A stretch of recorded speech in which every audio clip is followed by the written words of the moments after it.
വിരമിക്കലില്ലാത്ത ജോലിയാണ് അധ്യാപകരുടേതെന്ന് MLA. Ramesh Pisharody. All Kerala private school അസോസിയേഷന്റെ അധ്യാപക പരിശീലനം രമേശ് പിഷാരടി ഉദ്ഘാടനം ചെയ്തു. ഏറെ ക്ഷമയും കരുതലും വേണ്ട മേഖലയാണ് അധ്യാപകരുടേത്. മുൻകാലങ്ങളിൽ നിന്നും വ്യത്യസ്തമായി ഗുരുശിഷ്യ ബന്ധങ്ങൾ വളർന്നിട്ടുണ്ട്.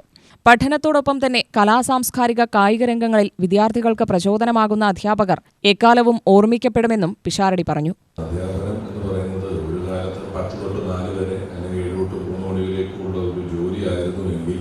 കോവിഡാനന്തരം ഓൺലൈൻ ക്ലാസ്സുകൾക്ക് അപ്പുറത്തേക്ക് ഇതൊരു 24/7 ജോലിയായി മാറിയിട്ടുള്ള ജോലികളിലൊന്നാണ് അധ്യാപനം എന്ന് പറയുന്നത്.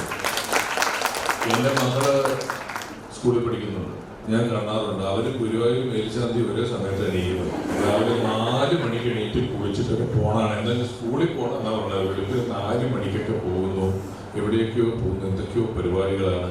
ഇതെല്ലാം ഞാൻ അപ്പോഴൊക്കെ ആയിരിക്കും അധ്യാപകർ ഇതിനെല്ലാം നിൽക്കണമല്ലോ. അതിനുശേഷവും ഞാനൊക്കെ പഠിക്കുന്ന സമയത്തൊക്കെ ഞാൻ പലതവണയാണ് എൻ്റെ ഈ അധ്യാപകരും വിദ്യാർത്ഥികളെന്ന് പറഞ്ഞാൽ ഭരണപക്ഷവും പ്രതിപക്ഷവും പോലെയായിരുന്നു.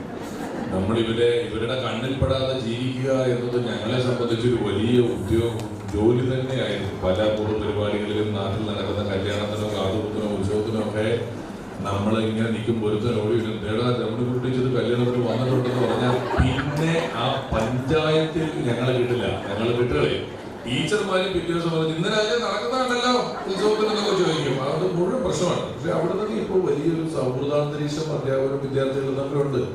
ഒരു റിട്ടയർമെന്റ് ഇല്ലാത്ത ജോലിയാണ് അധ്യാപനം എന്ന് പറയുന്നത്. Once a teacher always a teacher. ജില്ലാ പ്രസിഡന്റ് ടി.ഡി. കൃഷ്ണൻകുട്ടി അധ്യക്ഷനായി. ജില്ലാ സെക്രട്ടറി കുഴൽമന്നം ജയപ്രകാശ്, രക്ഷാധികാരികളായ സുനിത ആർ. ബാലൻ, സുനിൽ ബാലഗോപാൽ, അബ്ദുൾ അസീസ്, രവീന്ദ്രൻ, മീര വാര്യർ, ശ്രീകല എന്നിവർ സംസാരിച്ചു. UTV news, Palakkad.